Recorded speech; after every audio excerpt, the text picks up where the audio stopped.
I'm your huckleberry.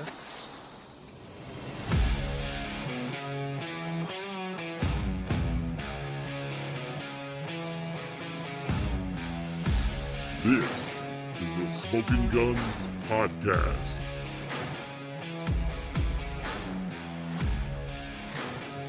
No G with a Z. POD Smoking Guns Podcast. Hanging out with you on a Monday night, a football Monday night. We don't have Monday night football, but we have football to talk about because the San Antonio Gunslinger season has started. The IFL's in full swing. All teams have started at this point. Everybody's got a game on their record by now. The San Antonio Gunslingers, unfortunately, yesterday, Palm Sunday, unable to come up with a win, but some good things to talk about, some negative things that we saw too. 29-22 loss to Tulsa. We're going to talk all about that and about what's coming up for the Gunslingers. But first, introductions. Let's get those out of the way. My name is Philip Higginbotham. I'm one of your hosts, and I'm joined as always by my good friend Leonardo Yamas. What's up, Smoking Guns Posse? And the cheerleader extraordinaire, R.C. Woods. Hello, my beautiful people. I'm so excited to talk about football.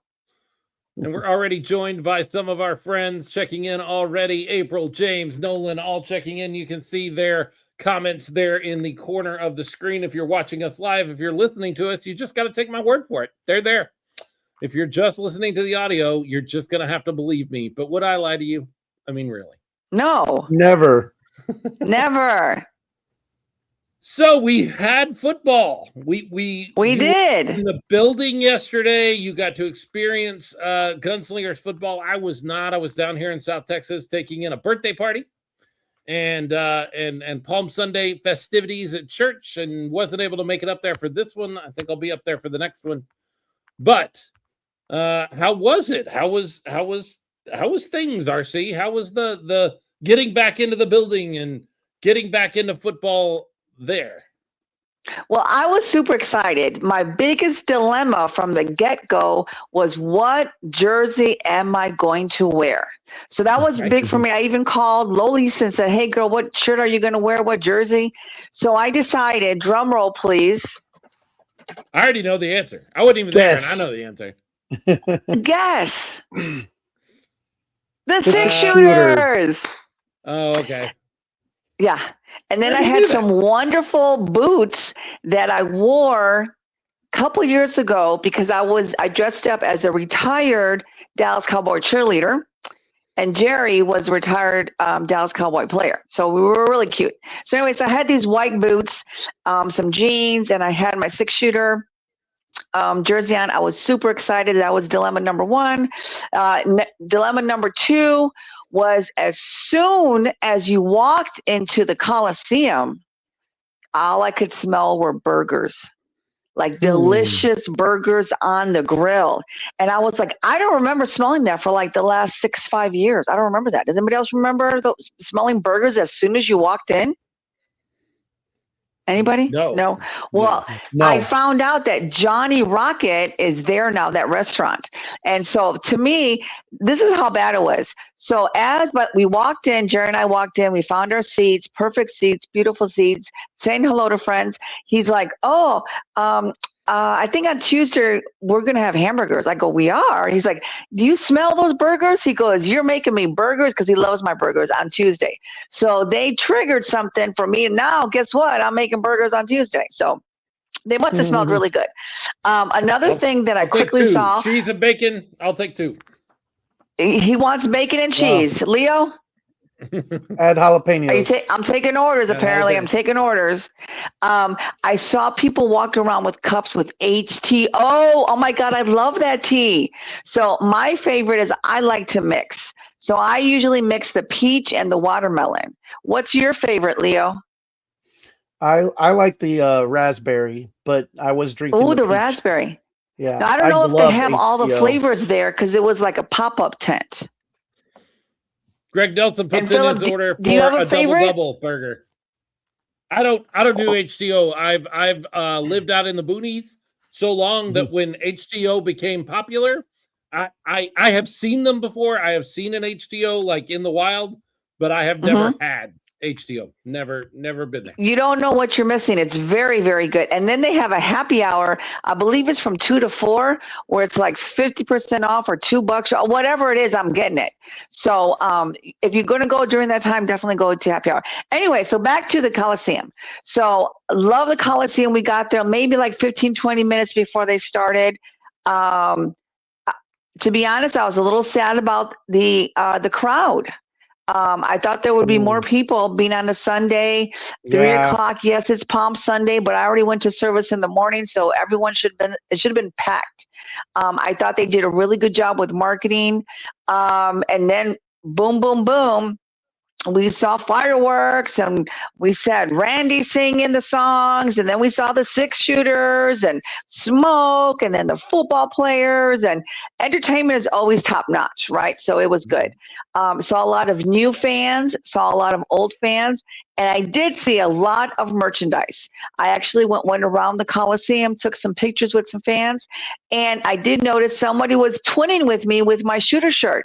And so I go, oh, we're twins. And they're like, oh, it's because our daughter's a rookie. So I'm getting excited. If we start doing some of these mom-to-mom interviews, maybe I can get a rookie cheerleader. So football was good. It was exciting. We had to leave a little bit early because I have bowling on Sunday. You know, I'm the dolls with balls, a Sunday fun day. But I packed in as much as I could for that Sunday and for that game. And it was great seeing, you know, Diana and Heidi and Greg and Kimmy and Valerie and just the whole crew. It was really great to see everybody. Speaking of, it was great to see all those people. We ran into Diane and Heidi out in the concourse when we were coming in. But shout out to my buddy Greg Nelson and Kim Nelson, my buddies, and a thank you because they baked me some cookies for my birthday, which is coming up the day after tomorrow. Ooh. And they brought me some awesome, amazing cookies. I forget what they're called. If you're still there, Greg, holler what type of cookies they are, but they were, I devoured it. I finished the last one this morning with my breakfast. Very good. So thank you so much, guys. Really enjoyed those. They brought you cookies at 3 o'clock yesterday, and you finished the last one this morning. Yeah, I mean, I ate 2 last night, and Dolores ate 1. Hey, they're big cookies. I'm not calling you out on anything. I'm not saying anything. You do you, man, and happy birthday for all of that. He said, bro, Ranger cookies. Ranger They're cookies. called Ranger there cookies you go. for the win. Ranger cookies. Okay, So I need the good. recipe, Kimmy. With pecans. That's right. It said on the bag they wrote on there that they gave to me. It said Ranger cookies with pecans. They were so good. Always a plus. Speaking of the Nelsons, did you see that hat that Kimmy made for the thicker kicker? Do you want to talk about that a little bit, Leo? I did not see the hat. I heard about it, but the cowboy hat. Well, I saw it then. Who's going to get it signed? Yeah, Kimmy made this hat, cowboy hat, and in the front or in the back it had a Texas flag. In the front it had a design of a kicker, which is supposed to be our thicker kicker. But she was a little upset because she spelled huddle wrong. I go, but the hat is so beautiful. She's taking a picture of it, but the cowboy hat was so beautiful. And I guess she like burned it into the hat. Kimmy or Greg, if you can send us a picture or we can somehow show it, it was wonderful. So I don't know if she actually gave it to him. Then I was like, well, if it's missing an E, because it was, I said, just put a little leg kicking and then have the E on top. I thought that was a good idea, good compromise, but we'll see. But that's just to show what great people we have as fans, that they go out of the way to make cookies for Leo, and they go out of the way to make custom hats for our thicker kicker. We can't ask for better fans. We really can't. Lots of birthday wishes rolling in. April. Thank you, guys. Kevin, Kelly, Nolan. No birthday wishes from Lolise. I don't know what that's all about. I guess she'll probably tell you happy birthday in person. But eventually, lots of people wishing you a happy birthday. And RC, we've got a couple of burger orders. Greg needs a double-double. All right, hold on. Let me write it down. Greg, double. James needs Who else? James Okay. Palmer needs a bacon double cheeseburger. And Bacon then, double cheeseburger. We've got those orders going on. We also have cookie orders going out now. James Cookie Palmer orders says, coming in. My birthday's in April, Greg. James Palmer says, I need some cookies, and I would like to remind Greg that my birthday is June 2nd. I'm sorry, Greg. So there's all of that. I did this to you, didn't I? Sorry about that, bud. The bag is open. That's it. Thank you, though. Thank you all. A great experience. I did notice as I watched online yesterday that the crowd was down a little bit. I think a Sunday afternoon game to start the season and Palm Sunday on top of that just makes for a hard sell for some people. I think you'll see that number rebound when we get into Saturday night game or Saturday afternoon games. I think that's a better time slot for a lot of people. And we need some momentum. Like we need to be rolling into the season. We need a win. How about that? Well, we'll get to that. Like we'll get to the wins. I feel like they're coming, and we'll talk about all of the football side of stuff. They did kick for cash. RC, you mentioned nobody got it through, huh? You know, I had some. I was hopeful, and what I did notice that there was a lot of people that said, "Where are you from?" "Oh, from Houston." "Where are you from?" "Houston," which was great that people drove from Houston to come to the game. I appreciate that. I appreciate that they realize that it's not just one team that's going to make this league be successful. They're going to have to make that trip from Houston to San Antonio, and we're at the same time we're going to have to make that trip to Houston when we need to. And so I appreciate that. But no one got the cash. Jerry's still upset that that was going to be our retirement right there. Jerry got the kickstand. We went practicing, and he goes, "Just one more kick, Rebecca, and I'll get it. I'll get it." Kick. He's like, "I need help. I can't move." So ever since then, our whole dream of being a millionaire, the kick for cash, out the window. So it is what it is. But it's always fun to watch them try to kick it. We had a couple of females, a couple of guys out there, but so it is what it is. There's always next game. Were they able to use the 6-shooter 6-pack truck out there? Did they pull that out on the field again, or is that still a stationary? Oh yes, they did for the T-shirts. We had that going on. You know what I really like? I did a little video of them when they were doing their little skit in halftime, and I love it that it's so consistent. And I could do the moves. I really can. I mean, I could be out there. It's been 6 years. I can do it. I'm not going to, but the point is, who needs the Dallas Cowboy cheerleaders when we got the 6-shooters? Let me tell you right now, they just looked amazing. I know we got some new rookies. You couldn't tell. It was perfect. I loved it. I love the truck. I love the T-shirt. I love everything. They just did a great job. April checking in says, will Coach Bain or any coaches be on tonight? I think we will see Coach Bain right around 7:45, 8 o'clock. I think he's going to pop in. I have delivered him an invitation and said he was welcome, and he said, sure, I'll be there. So scheduled to appear, I guess is how we should say that. Awesome. So let's get around to what else in experience wise, what was new, what was different? Like was there anything new or different that you guys picked up on or noticed? I know I've heard from some folks that they were surprised that the programs, the printed programs were available again, but at a cost this time. I actually reached out to the team and said, hey, what's the story on that? And they said, hey, look, it's a lot of work and a lot of money to make them. And we end up cleaning up hundreds of them after a game, and the Freeman Coliseum ends up throwing away hundreds of them. We just needed to make them worth something. So this was a bit of an experiment for us to see how many people would put something out for them. And so I think they're playing with this a little bit, and they're seeing what they're worth and what they can get, and maybe recouping some of that cost. So I don't know that they'll always be that price point or at any price point. I think based on what they told me, this might have just been a little bit of an experiment to see how important they are to the fans. So, work with them on that. And if you want one, buy one. If it's something that you like to collect, it's what were they, Leo? $5? They were $5. Yeah.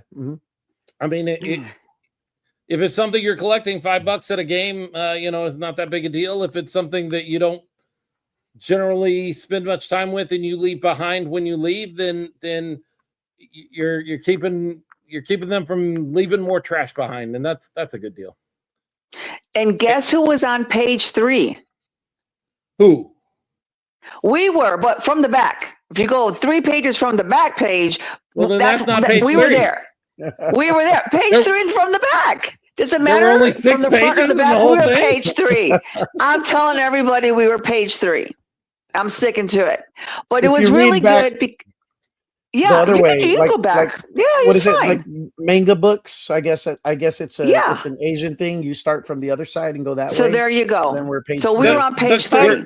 We're page 3 of the manga Gunslingers. The comic book guy went to manga. The theology guy went to ancient Hebrew, which is read from left to right, or right to left. Yeah. Right. Either way, I'm happy that we're in there. And so when I was going around taking pictures, and I was like, oh, yeah, I'm RC from the Smoking Guns podcast. If you look on page 3, but hardly anyone had a program. So I was like, okay, not do that. I was like, well, if you look at the top 100 podcasts in San Antonio, we're number 3 from the top. How about that? Sure. Number 3 is a good number for us. There's 3 of us. We were on page 3, and we're the number 3 podcast in the top 100 podcasts of San Antonio. I like it. I love it. I did see that list. Yeah, I don't know where it came from or how it was calculated, but I did see the list. It is out there. It is true. Some AI list somewhere put us at number 3, the 3rd best San Antonio area podcast, and hey, we'll take it. Not gonna say we won't take that, but I also realize that it is some AI list out there that's awarding us that rather dubious distinction. The merch line, April says, took a little while to get through. I think it always kind of does, especially here early in the season. It's fun, everybody's getting their new stuff. So we have a lot of new people, I think it's first game. I think things will get a little bit better all the way around. Yeah. So let's talk about on the field. What you were there, you were live, you were in person. So I know that you saw more than I saw. I've got thoughts, but what did you see? What was apparent to you right out of the gate as we start this season off in 2026? Leo may have more info. I was kind of busy taking pictures. Yeah, RC was out in the crowd, kind of talking to fans and getting crowd reaction. I was watching the game down there in the party zone where we're normally set up.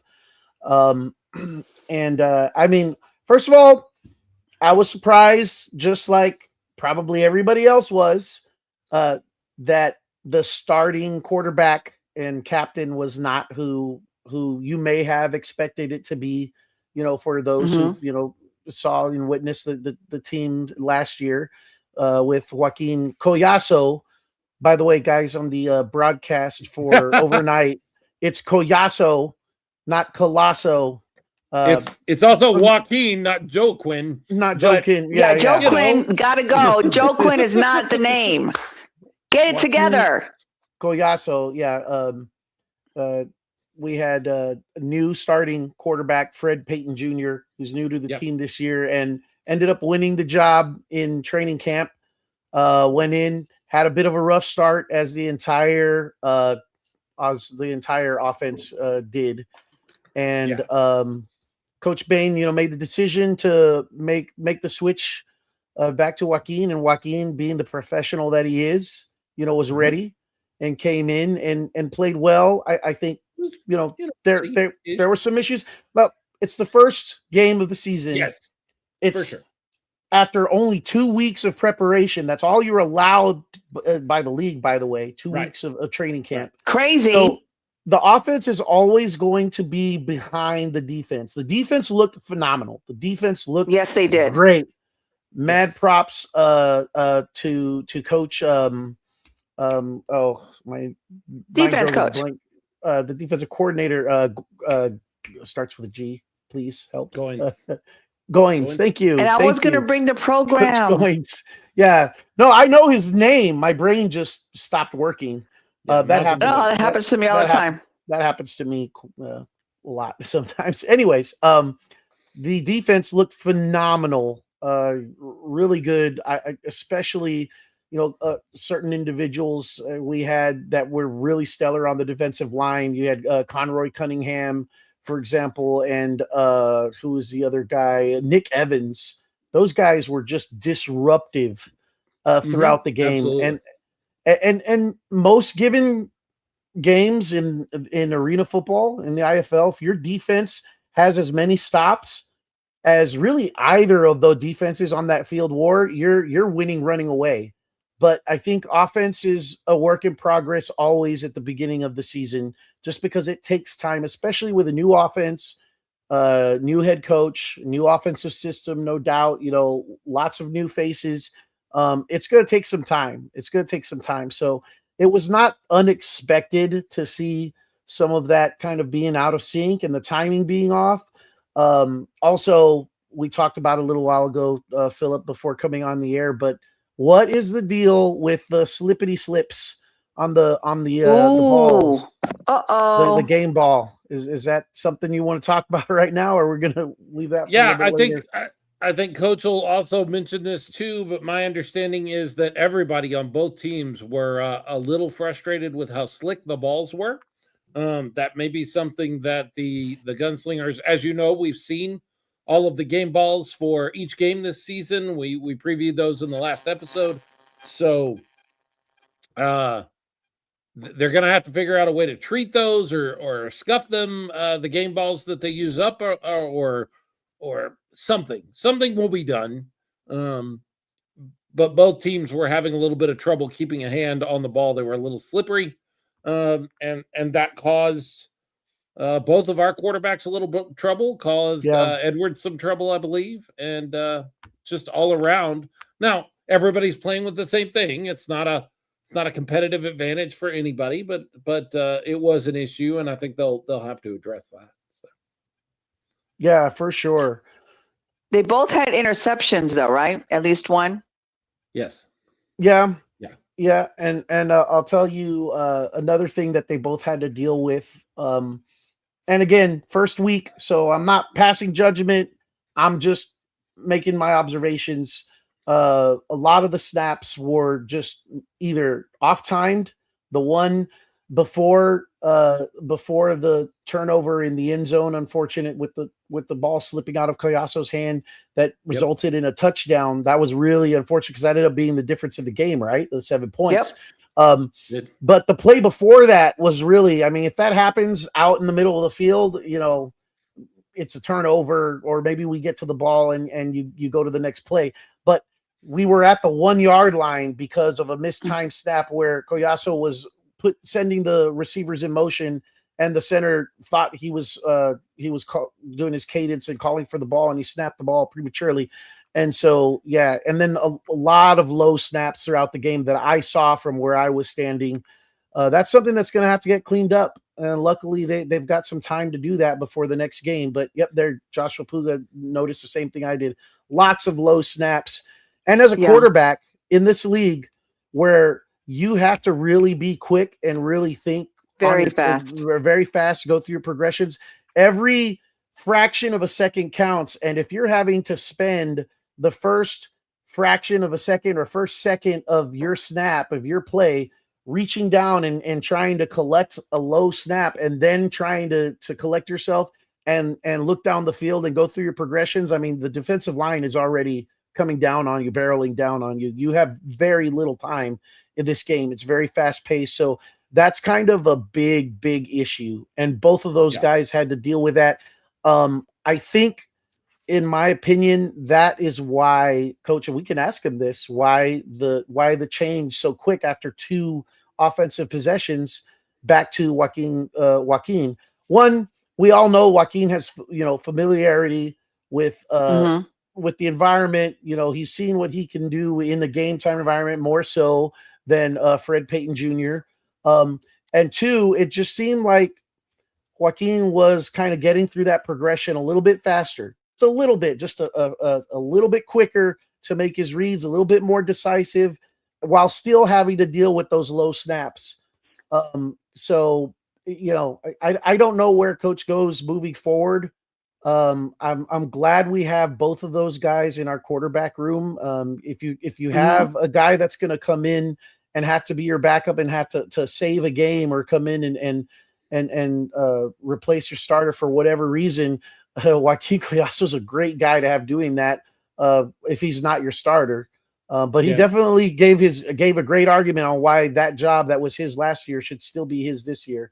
Don't know what coach is going to do moving forward. I want to highlight something you just said, Leo, is in this game, a low snap means that you have, a half a second or maybe in a full second of extra time that you have to account for, because you have to collect that and then you have to look up and find what's going on the field around you. This game is the field is so small and the players are so fast that seconds count in this game. I was having a conversation with somebody telling them about indoor football. They didn't really have a gauge for that. And I said, the field is a quarter of the size of a football field. And they said, it's only 25 yards long. And I said, no, it's 50 yards long, but it's also only 28 yards. It's 27, 28 yards wide, whereas a standard football field is 53 yards wide. And so you have to account, like you could take and drop 4 arena football fields on an NFL field or on an outdoor football field. And you've got 8 guys in there, and they're all just as athletic as those NFL players. They are moving just as fast. So very fast. Seconds count. When you take a second to collect the football that gets a low snap, and then you pick your head up, in that 1 second, your receivers who were in motion before the ball ever snapped can be 20 yards downfield, man. They could be gone. I don't know that they can get 20 yards downfield, but they can have already, you could have had guys open and close in that amount of time of looking down and looking back up. And the guys that are rushing you cannot drop back as far. You cannot escape to as many places. And so they're right on top of you very quickly. Yeah. So super fast. So the low snaps have to get fixed. And honestly, Leo, that may be something also with the football. When you think about needing to be able to grip that ball, to toss it back to your quarterback, that slick ball may have been another one of those. I don't know what that means. Ralph Jenkins says, congratulations, you have more subscriptions or submarines than the Iranian Navy. Sure. I don't know how many they have, so maybe. No, we had a couple of offside penalties too, didn't we? Like they were like too fast. Yeah, the timing, penalties, that kind of thing is, again, beginning of the season. You expect to see that get better as the season progresses. But I will, talking about penalties and officiating, something that really, really, I know, Philip, because you sent me a couple of messages. There was one that really bothered you in this game. Okay. And you'll start there? I'll do it. Yeah. Okay, so go at the ahead. end of the first half, the Tulsa, not Drillers, that's the major league, that's the minor league baseball team. Oilers are driving. They're trying to score before the end of the half. They throw a long bomb down to the end zone, and we intercept the ball to end the half. Only we didn't intercept the ball because there's a flag thrown for pass interference. Yeah. And when you watch the play live, you're like, probably so. But then they give us another camera angle. At least on the broadcast, I saw this of the play. It was not, look, there was contact, but there was contact on both sides. Receiver and cornerback are both kind of giving each other the business. And he is turned around looking for the ball, the receiver is, and runs into the curved part of the wall and falls down. He didn't get tackled. He didn't get hit. He didn't get contacted by our corner. He just ran into the wall and fell down. And that's pass interference now? Are you kidding me? Now I'm definitely going to comment on that, but especially because you use those words. That's the area where our table is. Yeah, We're on you're that right end zone. there. You're Mhm. right at that. I was standing right there, and the official that made that call stands literally right in front of us, right in front of where we're at. I think you may know his name, Philip. I'm not certain of his name, but it's the guy. He's there a lot. Um, and I commented to him as he's throwing the flag. I'm like, no. That's I was like, his momentum carried him into the wall, and our guy just ran into him while he was already in the wall behind him. And he turned and looked at me, and the exact words he said was, I don't know what you all are seeing, because Greg and everyone next to me and Kim and everyone were also booing and upset with the call. And he's like, I don't know what you guys are seeing, but what I saw was a guy getting tackled into the wall before he could adjust to make a play to the ball. That's exactly what he said. He said, what I saw was a guy getting tackled into the wall before he could try and make a play on the ball. That's not what I saw. You can borrow these next time. I didn't see it on the replay either. I'll be honest. When you watch it live, if you're not looking directly at it, but that's his job, is to be looking directly at it. If you're not looking directly at it, you see a receiver fall down before the ball gets there, and you go, that might have been pass interference.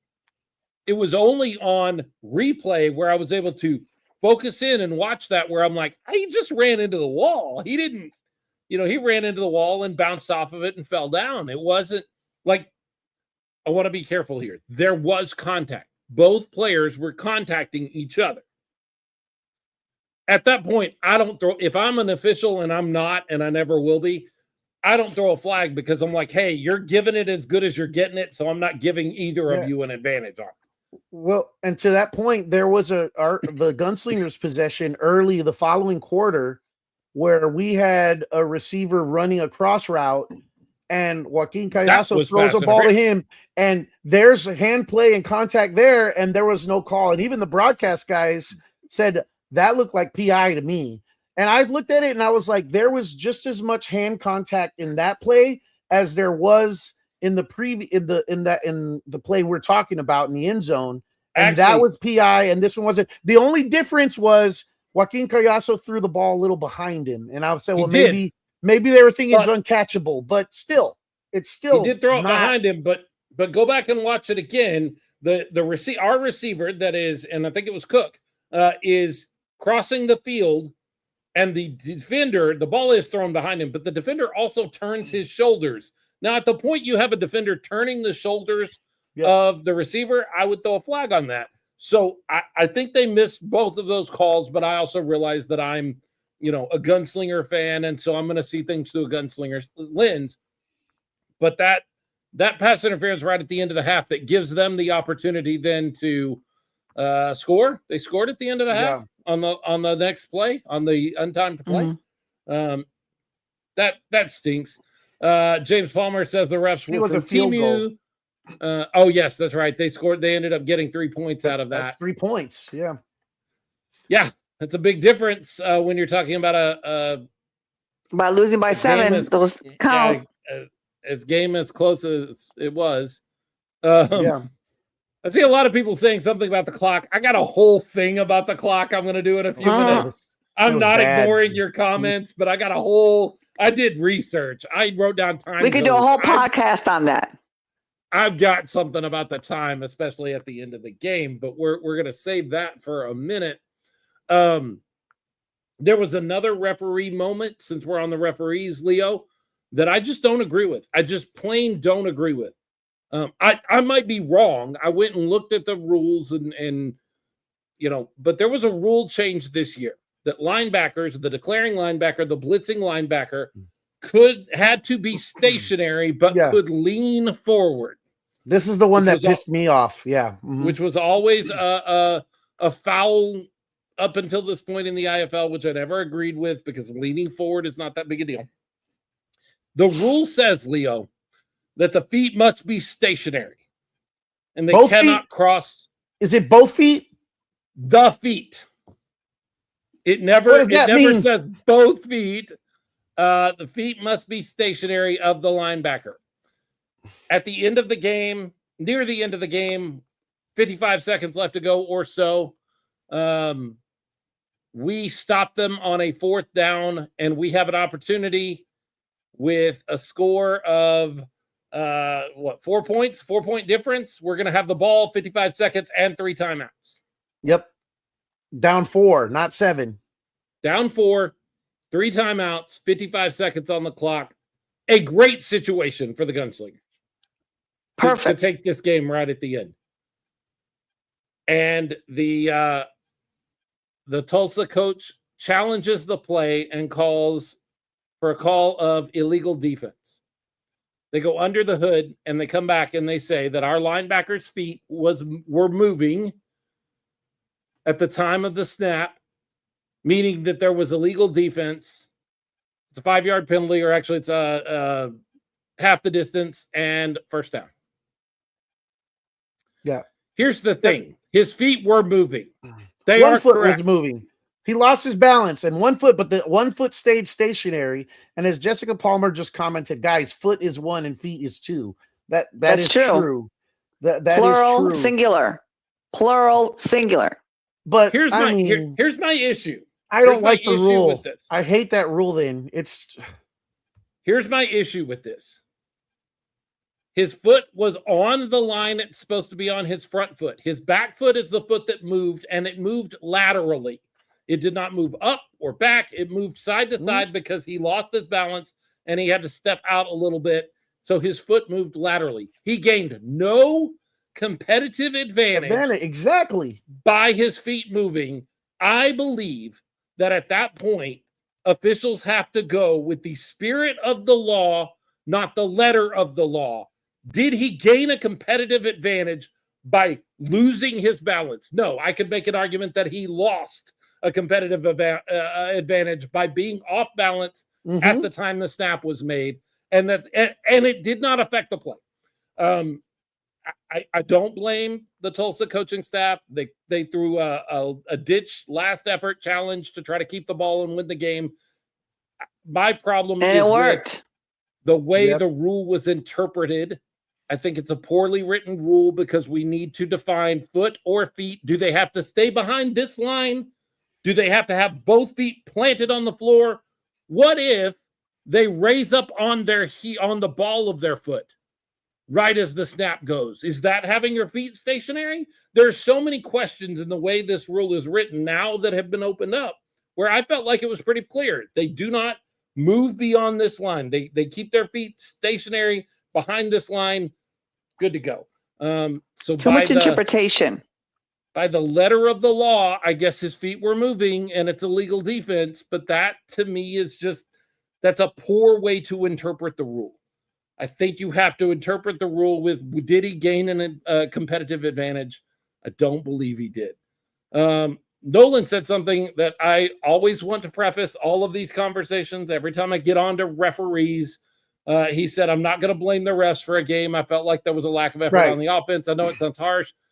We did not lose this game because of officials. No, we did not. Turnovers. We lost because of turnovers. There were turnover issues. The ball was slippery. There was an offense. Timing was off. Our offense was ineffective. And that'll come around, I hope. But our offense was ineffective. Jordan Stubing.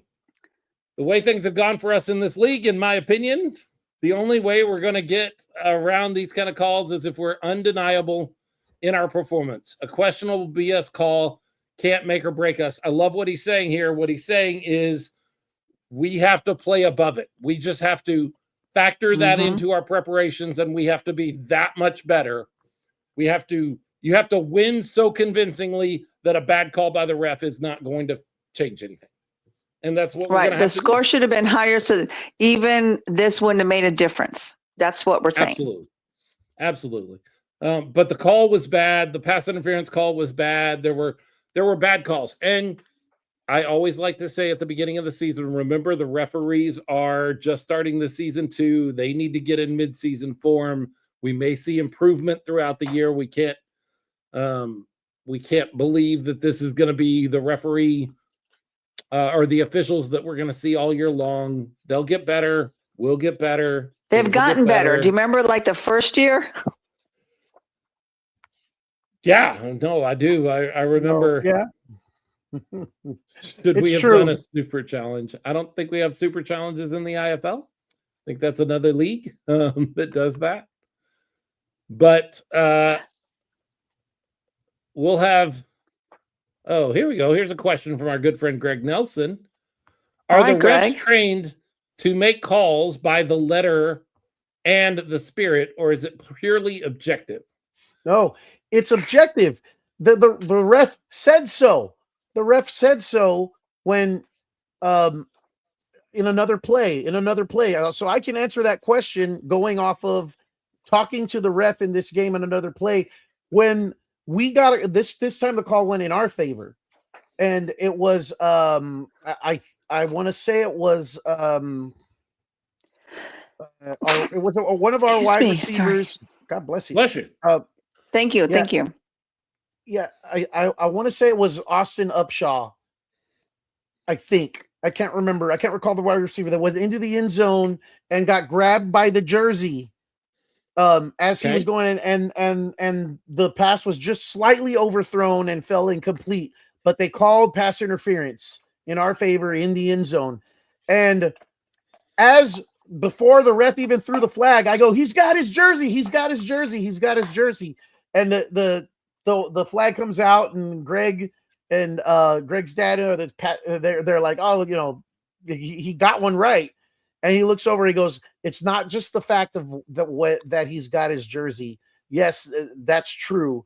But it also is a matter of when he's grabbing the jersey, where the ball is placed at the time that happens. It's like, because sometimes, depending on the placement of the ball and the situation, you got to let some of those things go. So if that's the case, it's not by the letter of the law, right? Okay.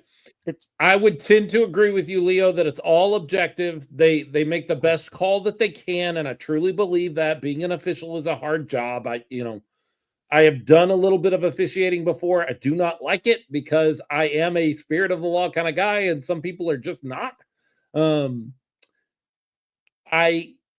will tell you that in this particular case, a challenge where the referee goes under the hood and is able to look at the play several times in a row. I think in that sort of case, it is a letter of the law kind of thing. It is, do I see his feet moving? And that's what they make the call based on. I don't know. Again, like we said earlier, and I'm saying this for the benefit of our guest who just popped in, we can't blame a loss on referees or clocks or any of that kind of stuff. We've got to execute when we have the opportunity. We have to take the officials and the clock operators out of the game, and we have to play so well that it doesn't matter if we get bad calls or not. And I'm sure that's what Coach Bain is going to tell me here in just a second. So I'm just agreeing with him before he says it. But I mean, it's frustrating as a fan. It's frustrating as a coach. I know Coach Bain was frustrated when that foot that's moving provides no competitive advantage. If anything, it provided him a disadvantage at the time of the snap, and we still end up giving the other team a first down. So we've been talking about him, and he's much more interesting than any of us are. So we're going to add him in right now. It's head coach Jonathan Bain checking in with us on the Smoking Guns podcast. Hey, Coach, how are you? Yay! How y'all doing, Coach? Good. How are you? We're hanging in there. We're blessed. So we're talking about this. We're talking about this challenge in the fourth quarter with 55 seconds left. That a foot was moving. I mean, that is true, but it provided no competitive advantage, and we end up getting called with a illegal defense and giving 4 more downs to Tulsa, and really, putting us behind the 8 ball. Now we still got 3 timeouts. We still got the ball back and an opportunity to do something with it. What were your thoughts as you moved through that? I know you were frustrated, or at least on the broadcast, they seemed to think you were pretty frustrated with the way that series of events went down. Yeah, it was frustrating for sure. And to piggyback on what y'all were saying, we'll never blame it on that. We did, and everybody chiming in. There were plenty of opportunities we missed out on to not even make it a situation. But the big but is we were in the situation, right? And a lot of times it don't matter what happens the first, you know, 59 minutes of the game. If it comes down to that last minute, it is what it is in that moment. And like I said, not using that as an excuse, but that was tough. Just the clarity on that rule. I was sat through, meetings with the referees and different things this off season, and I was, it was very adamant about the front leg, the front foot. That Okay. it, as long as it doesn't leave the ground, it's legal. You Mm. could lean, your heel can come up, all the different things, right? You can get a rolling start as long as your foot leaves the ground whenever the ball's snapped. So I was really frustrated with that because that was the understanding I was under and the rest of our staff. And so still looking for a little bit of clarity there. I mean, even the ref in the moment said, "I'm sorry if I'm wrong. I'll eat it in this week's league meetings, yada, yada." And I said, "Well, that sounds good now to you, but this is a What's that VAR, going to do for us? Um, but yeah, once again, not to blame the game on that. We still had an opportunity. Defense still bowed their necks and even saved us a timeout by getting a tackle for loss there in the Yep. middle Mhm. of that next series of plays. And then I was confused why the clock was running once they spotted the ball. And luckily, Tulsa didn't take advantage of that because I was getting ready to call a timeout and they sent their guy in motion and snapped it. So the clock was Mhm. running right as they spotted the ball. That's my next question to the refs was, how does that work? It was technically a turnover on Mm-hmm. downs. You challenge it, okay, you grant it to them, but how does the clock just start running? Like I said, I just need clarity on that. And not that I know We all everything do. about this game, but I just been around a long time and I hadn't seen that. It was something unique, and there's an old saying, you learn something new every day. Well, that was new to me, but you know, got to chalk it up. We got to be better, and not put ourselves in that situation. But it was a situation at hand, so we can always say woulda, coulda, shoulda. But to be in that moment in that time to still have a chance to go down there and win the game, that was a huge call, but Yeah. still had a chance. So let's back up a little bit. This was your first game to be the man, the one, calling the plays offensively and taking care of all of the head coach duties. How did you feel first time out? Were you prepared, or were there things that you were like, "Whoa, I did not realize how fast or how quick or how much this was to take on"? No, as far as the game itself, I felt really good about it. I mean, and to be honest with you, week one, their first game as well, we don't have film on that, 20 to 24 or sorry, 22 man roster. Um, but did our homework on them. Them two guys, them coaches over there have been around a long time and they're, creatures of habit. They do the same thing. So honestly, and as crazy as it sounds, and I've seen some of the comments, lack of effort on the offense. I do want to comment on that. I don't think it was a lack of effort by any means. Okay. I think it's a lack of execution. Yep. But we just didn't execute. Turnovers can't win the game. Turning the ball over, that's in any game of football. Mm-hmm. And we did that. But as far as the game, I think they did exactly what we thought they would, and what we kind of prepared for in this game week. And it's not to blame the guys. I got to be better, and I guess helping them understand kind of what they're looking at back there and different things. But I think if you watch the game or if you rewatch it, I've watched it about 5 times now since then, just to see. We got a lot of playmakers and a lot of people were open. A lot of people were open a lot of the time. I don't know that we ever just had everybody covered up and they just got us, and it's not to just say we were just so awesome at putting them in good situations. It's just to say they didn't do nothing that we didn't expect. They Sure. just stayed vanilla, who they are, week one stuff on defense. Mhm. And I thought we had a chance there, but it comes down to executing and as a coach getting, tapping into them to help them see it as if we see it or what we see and why we call the things we do and do the things we do. So, we'll definitely take that one to the chin and get back on the drawing board, as they say, and get it fixed. I think the big Yeah. question a lot of folks had in mind was the quarterback situation. You start Yep. with Fred Payton, and then you make a change there in the second quarter. Can you walk us through like both of those decisions? Why Fred Payton, and then why move to Joaquin that quickly in the game?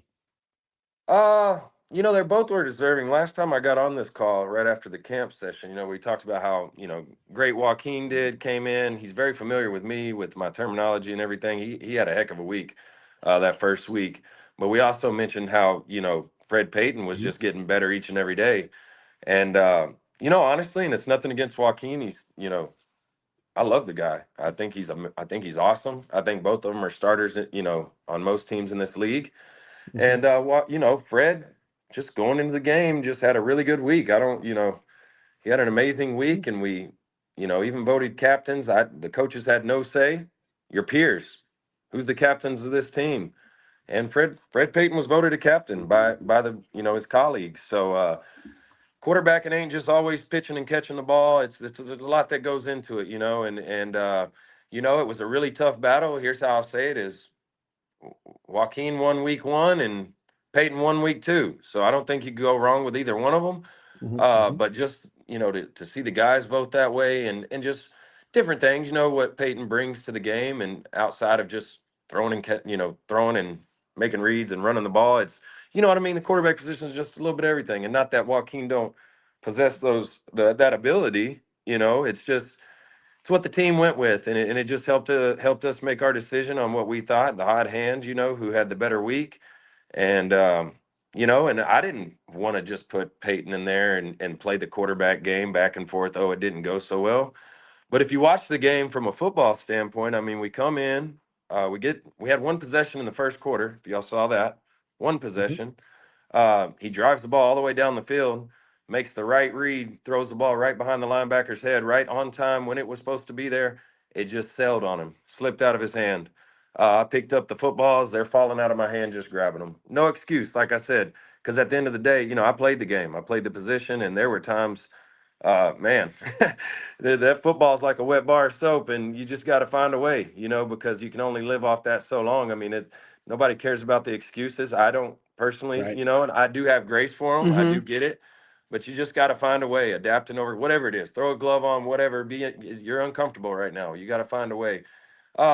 So from a football standpoint, Peyton really didn't make very many bad choices. I mean, it was a bad ball. It came I mean, I hope y'all don't think this professional quarterback who has done a lot in his career just decided to throw it to the center fielder that was guarding nobody. You know what I mean? Like, Right. Yeah. if you go slow down that play, or just like we drew it up, we had a short side sail on the short side of the field and had a dig route come in because they like to drop their backer to the field. We're throwing it right behind his head. His momentum's going this way. We're coming this way.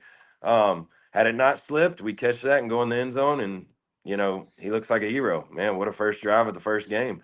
But that's not what happened. So we got to the sideline. I'm on the pads and trying to, see if he's what he saw, and I wanted to see it for myself on the snip back. And I mean, upset about the turnover, absolutely. Mad about the decision, absolutely not. Sure. You know what I mean? So, okay, we go out there. Our next series came the first drive of the second quarter. We put our little speedster out there, Zach Patterson. I'll go out on a limb and say the fastest player in the league, um, and dialed him one up. I sent him on a post route. Knew they were going to be kind of playing it safe too, but I told the quarterback I don't ever want them to be robots. But I said, hey, I'm calling this for a reason. Let's give Patterson a shot. When nobody's been able to keep up with him in practice, he's a legit 4.28 at the Seattle Seahawks. So, I mean, that's fast. There's not many people in the world that can run That's that type of smoking. 40-yard Yeah. dash. And as you could tell, he got about 15 yards behind the defense. And what happened? The ball fluttered end over end, floated through the air, allowed the defense to get there and make a play. Um, I've seen Fred make that throw 1,000 times in practice, and it dropped right in the breadbasket, and we're celebrating. Everybody's going crazy. Once again, it didn't work out. And then we go on and get stopped on that fourth down. He made a heck of an effort on the run to try to get there. It was a close one. Everybody's like, why don't you challenge it? I saw the knee down, didn't want to waste my challenge. Those mean the world to me at the end of the game, so you can have them whenever a big situation comes. So right then, I just, wanted to see. I was talking with Fred, and I thought he did a good job for what it was. But the ball was a big issue for him. He talked about that more than he did about the plays or the defense. And I just thought, and being in that moment, like, it's obviously got to you. It's in your head. I don't want that to be a deciding factor on why you won't throw some passes or do this because the ball's slick. And I get it though. So told Colosso to warm up, and he's ready to go. And um, he came in and did a really good job. He was who I thought he was. He's decisive, makes good reads, gets the ball out. Is played in this system, if you will. It's similar. It's not exactly the same. Very similar though. But had our own mishaps too. You know what I mean? Mhm. Just different things. And like I said, I take that one. I'm the offense coordinator. I gotta get through to them, what we're seeing. It's got to kind of be a direct representation of the coach calling the play, the quarterback knowing why we're doing it and what we're doing and what we're looking for and all of that. But, he did a good job. And once again, look at his mishaps. The interception, he says it slips, thrown behind the receiver. I know it sounds like an excuse, just different things. If you go back and watch the film, the fumble in the end zone, right? Yep. Mhm. Go watch Just at the slid bottom. right out of his hand. Go watch at the bottom of the screen. We tagged Deion Cook, who was unguardable all night. He was open most of the night. Uh, Tagged him on a go route. He left the DB laying on the ground at the line of scrimmage, and he's running down the field by himself. And Colosso was throwing the ball to him. It would have been a 45-yard touchdown, and the fans are happy, and everybody's excited and cheering and all the wonderful things. So once again, it is what it is. We're not happy about the loss. There's some really good things to take from it. Our defense played their tails off. Offensively, it ain't as ugly as you may have think. And if you really watch it from a football standpoint, not a fan, I get it. I'm a football fan too. We want to win. Our goal is to score points every single drive, not field goals, touchdowns every single drive. We didn't do that. We had a chance to do that, and and for not doing so, it resulted in a loss. So, although Sure. there's a lot of stuff we can learn from and get better at, and grow on, there's also a lot of good we can take from it and grow on that as well. And Mm. the number one thing about this game, though, that meant the most to me, if and it's no just moral victory, but our guys never, ever, ever pointed the finger at each other. I've been on teams and a part of teams. Your defense is getting that many stops, your offense ain't scoring, and it's over on the sideline bickering and going back and forth. And I've never been around a group of guys where the defense was so supportive of the guys, and when the turnovers happened, going to our quarterbacks, telling them we got your back. Hang in there, next play mentality. You can build off something like that. Talent's not an issue. These guys are very talented. We really are loaded. Um, we struggled getting the run game going. Couldn't get a lot of push up front. Mhm. Snaps were a little off, so we're addressing all of You got that. a you got a And lot was more the of a run game going yeah than Tulsa did. Yeah, but we got a heck of a back, man. We really do. KJ Smith's a tough one, and you even see the yards he got were tough, man. He's getting hit in the backfield and fighting his tail off. If we could just create a little more space for him, he's going to be a force to reckon with in this league. And so, I mean, it's all things that are under evaluation. And I'll be honest with you, going into the game, we were demanding a lot of our offensive line. We said we need more through camp and everything. We just need more.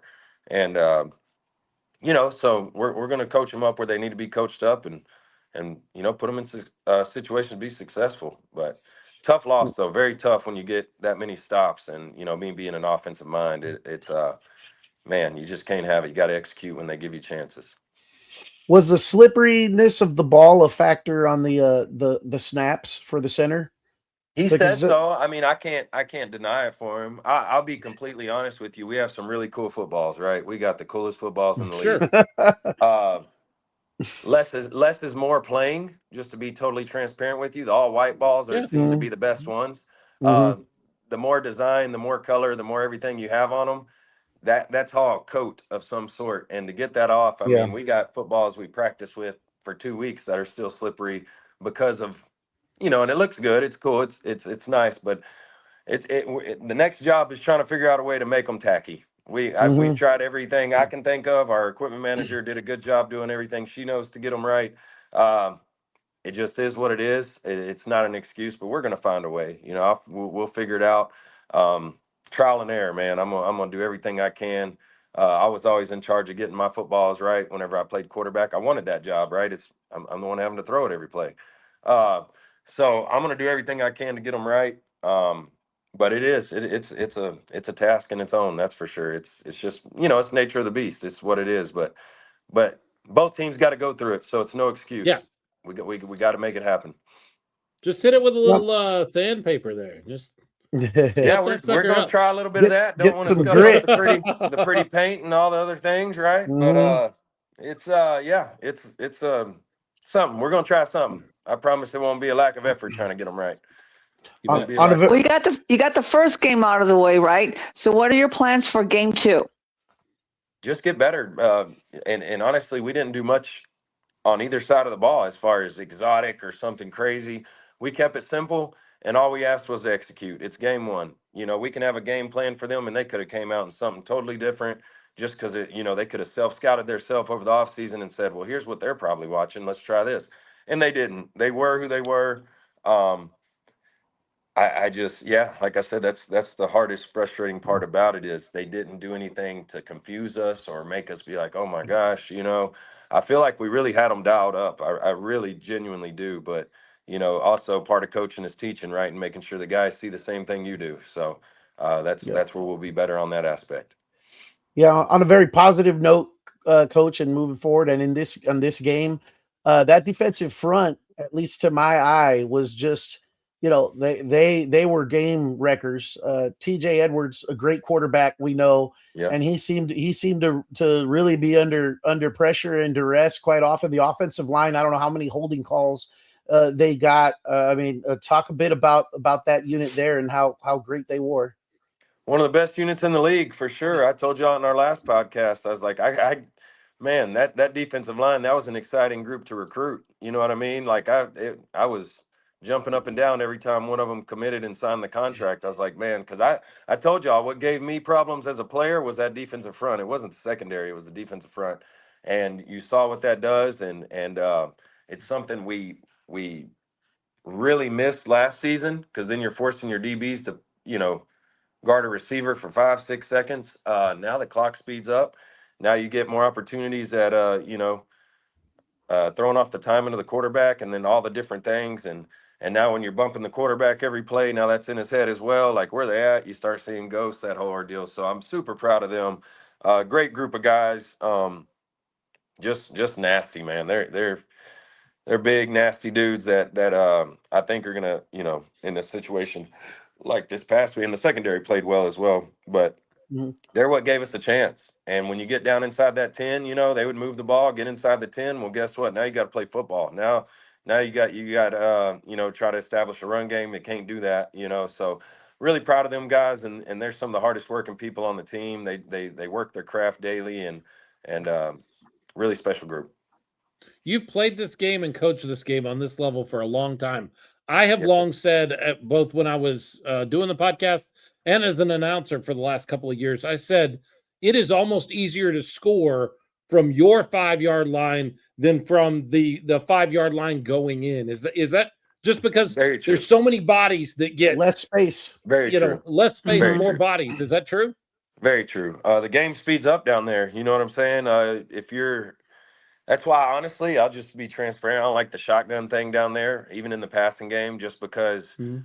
you want the ball in your hands because your guy might be open by the time you're reaching down to grab a snap by your ankles or up high above your head, and then you miss your window, and then now it's all covered up. But you can scheme up a play to be open at a certain time, and then the snap's just slightly off, or even just the travel Right. of from the gun, from the center to the quarterback. I'm a big under center guy. It's how I played all my career. Just because it ball's in your hand now, hut, and then you rip it, and let it fly. Um, and that stuff will do moving forward. But just for anybody in general, yeah, the more space you got, I think the better off you are.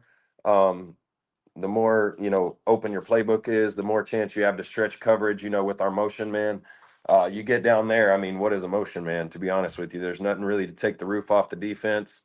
Um, Right.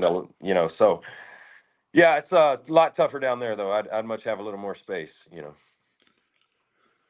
So you go into a bye week. Do you like having a bye week after one timeout? You're able to pull back and retool, and or would you rather just Regroup. go? You don't have a chance. You don't have a say. The schedule is what you get. But Right.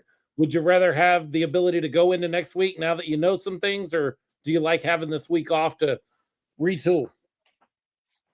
A little bit of both. A lot of it from the schematic side of things, and just we have 15 or 16 guys I think that have never played indoor ball on our 22-man roster. Mm, They got their feet wet, and it's like I'd rather just keep it rolling. You know what I'm saying? Right. But right. then bodies, right? A lot of them are sore and banged up. Why? Because you don't just get to imitate a full-on hit, the wall, all the things. Like we're not out there trying to kill each other in practice. You know what I'm saying? We do tackling stuff and all the different things and wrapping up. But it's different, right? When it's full on go. So guys are a little sore. So it's good and bad, right? We had a couple of injuries. Unfortunately, lost Matt Elam for the season. No. Yeah, Man, tough deal that's for rough. us, tough blow. But right there, right? So you got to get another guy in, got to get guys, ready to go. Just, for the body's sake, I guess it's okay. But for the football side of it, I'm not a fan.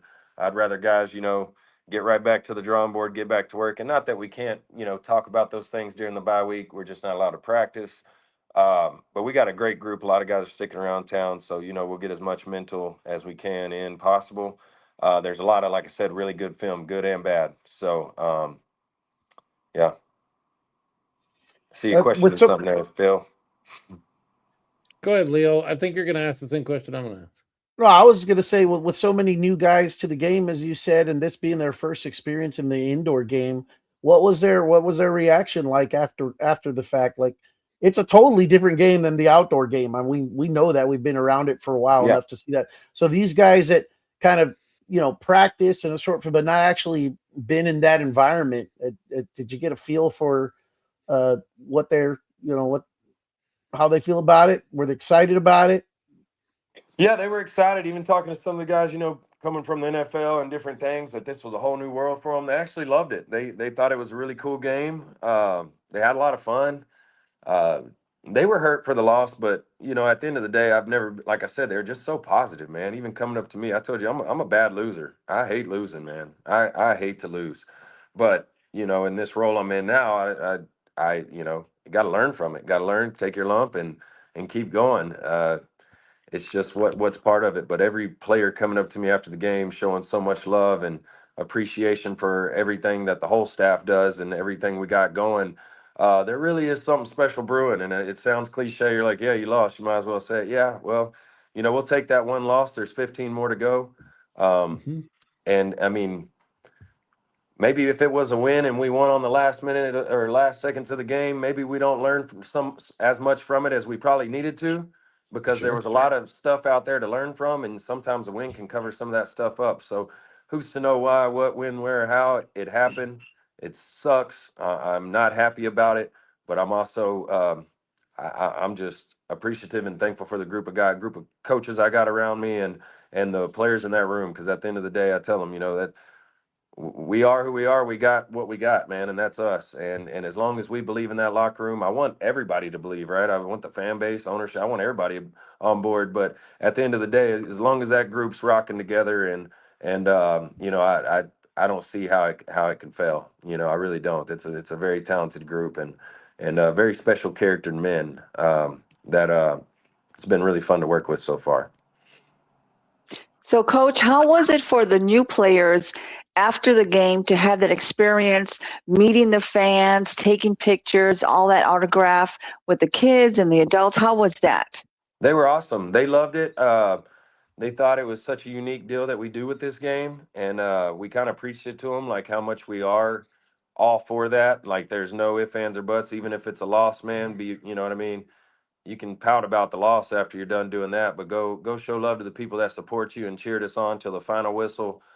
Even not having the high offensive output that we were expecting, but still to rock with us, and cheer us on. And the crowd got honestly better as the game went on. When it finally, Mm-hmm. first kicked off, I was a little like, man, but as it went going, it got a little rowdy, and but the guys really appreciated it, and I've gotten nothing but compliments about our players, and it's a really good feeling from just fans and their interactions, and even the new media deal, right? With all the broadcasters are calling to meet and talk with players and different things to get to know them, and they couldn't say enough good things about them, and that's what's really cool. So, San Antonio got 25 new you know, temporary residents that are really good for the community. They really are, special athletes with Awesome. special people. So I hope they can rally behind them guys, because they deserve all the support in the world. They, are real stand-up guys, and like you saw, played their tails off. Like, I didn't like that one comment. I'm not mad about it, but the effort thing,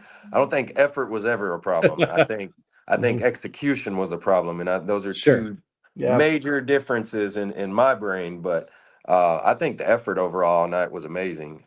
Just the execution, failed us at times. Talk to me a little bit about you as the head coach of the team and being the spokesman and ambassador for your brand, your team's brand. How serious do you take that? You're a brand new head coach for one game under your belt as far as that's concerned. But I think I know you well enough to know how you're going to answer this question. I didn't prep you for this at all. But I'm curious, how do you take your responsibility as the head coach, as an ambassador for your brand, for your ownership, for your city? How does that responsibility hit you? Do you take that, or do you think that's not really the case? No, I honestly, I take it with a lot of pride. I really do want to represent the city of San Antonio, our ownership group, the Gunslinger brand, um, to the fullest. I genuinely do, and I love that role. And it helps me stay on my p's and q's and working my tail off day and night to try to be the best version of myself to do so. And also, that's what went into like surrounding myself with people, like-minded folks, and coaching staff that work their tails off, and players. It just helps make that easier. And with all of it, I'm here for the good, bad, and ugly.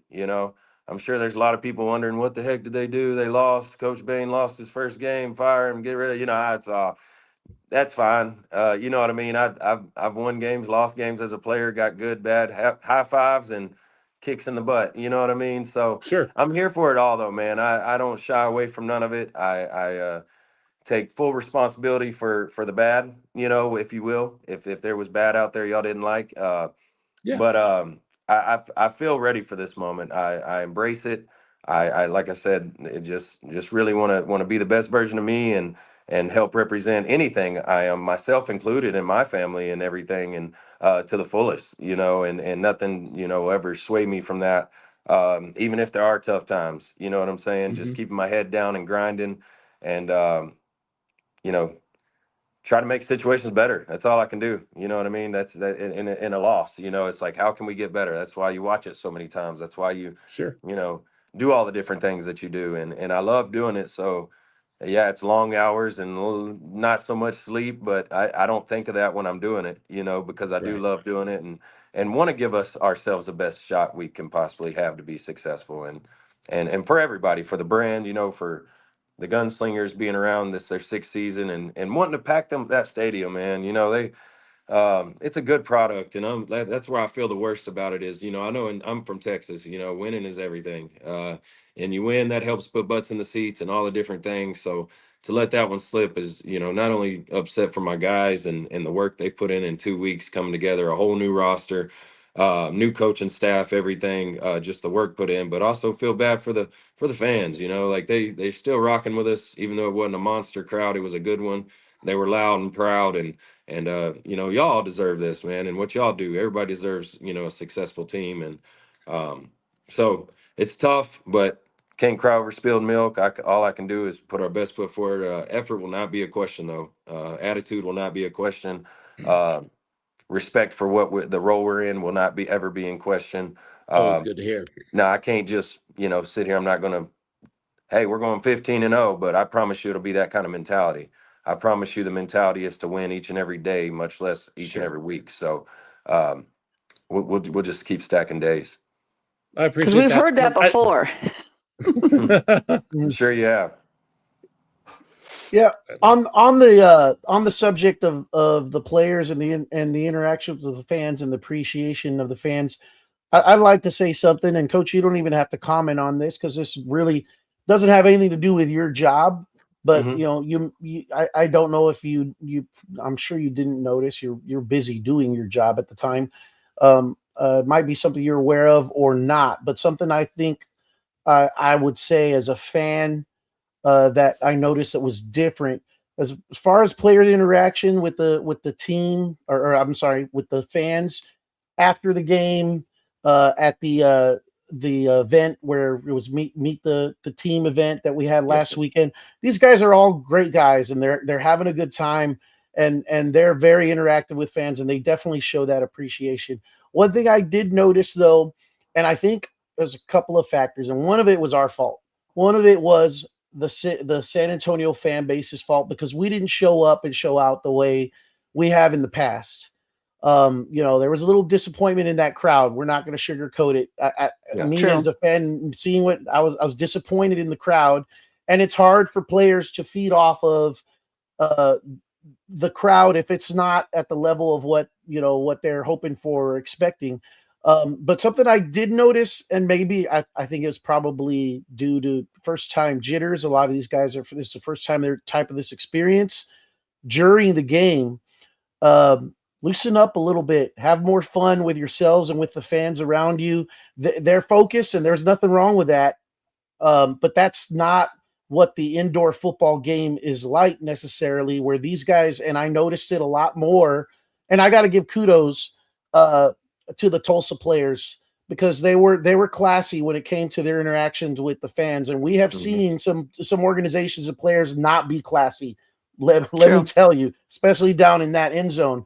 But I saw them high-fiving with some kids in the corner, the play where they went over the wall in the end zone, and we had both a player from each team go over the wall. We had the Gunslinger kind of jump over the wall and get back to business, while the Tulsa player got there and he kind of congratulated the fans that was there for taking the hit. And they were just, I noticed that these guys, and I'm sure they're vets and they're used to the interaction of the IFL game. They were a little bit more having fun and loose between plays and interacting with the fan base that was right there along the walls than our San Antonio Gunslingers were. Just an honest observation. And I think a lot of it has to do with our fault not being as engaged as maybe that would allow them to feel comfortable engaging with us more. And then also attribute to the players. Actually, this is the first time they did this. They don't know that or recognize that as part of the game yet. Right. No, I appreciate that. And we can address that and be better at that, because we did preach to them Wednesday. I said, it's funny, I heard this speech my first year ever in the arena football game was, you're a showman first and then a football player, right? You're a show 1st. So have fun, make the fans feel involved, yada, yada, yada. But 16 out of 22 had never been in this situation, and not an excuse for them. I'm just saying, could you imagine you go from where you're never, ever, it's actually frowned upon to talk to fans and stuff on the outdoor game, whether it's NFL, CFL, college, you know what I mean? You're not in the SEC getting to, when you get that, they put the camera on you and they're like, look how bad this guy is. He's interacting with fans, So no excuse for them by any means. They got to be better with that, because we do preach it, man. We are showmen, right? You got to go out there and give the people what they want to see, and make that's what separates our game from the other games. But yes, we can be better at that, and hopefully now that their feet are wet and they seen, and that's where you're right with Tulsa. I mean, they're vet loaded. I'm curious to see if they have more than just the 7 vets, because I'll be honest with you, that whole offense, that whole receiving core and quarterback have been playing with each other for years. And so which makes it that more impressive. We held them to 21 points on offense. Right. I hear, a lot about our offense only scoring 22. I'm like, well, we held a MVP quarterback at that, with 3 of those receivers had been all pro at some point in their career. So kudos to our defense. But yeah, we got to be better there, though. That's what I want us to like I say, that's part of the brand, right? That's who we are. We want people to have a blast when they're at those games.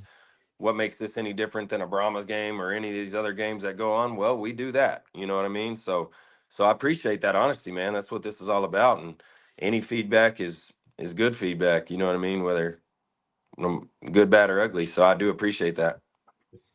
And another thing, Coach, now I know we didn't really do this a lot last year. When I say we, sort of me, but I do have a special segment called Mom to Mom, where I interview the players' moms, and then that's how the fans kind of get to know the players. So maybe we can connect off, and then maybe you can give me some of the names of the players so I can contact them so they can contact their moms. So maybe we can start doing that, especially during this bye week. For sure. We can work something. I'm sure there's a few moms that'd love to talk to you. I know I met 4 or 5, 1 from Florida, 2 from Mississippi, that made the fly in or drive in to come see their sons play. And I just told them how special that was to be a player and to be able to look up in the stands and see, your folks there. But very involved parents, mothers here that were at the game. So that would be really cool. I look forward to it. Coach, we'll let you get on with your night and get into your bye week. You said you're not allowed to practice this week. Is that right? Is that IFL? Yeah, it's by rules? rule, I think, just because, part of the whole why we have short camps, it's about pay, and owners don't want to pay players if they're not, playing in games. I don't know. Not the biggest fan of it because you can take steps back in a bye week, especially if you're a young team. Um, Sure. but no excuses. We're gonna make it happen one way or another, whether it's Zoom calls or some people are going home, some people are staying here. Um, but as far as no pay, don't provide them food, that kind of thing is just kind of the tough part about Sure. this game. Tough part of the business. Mm.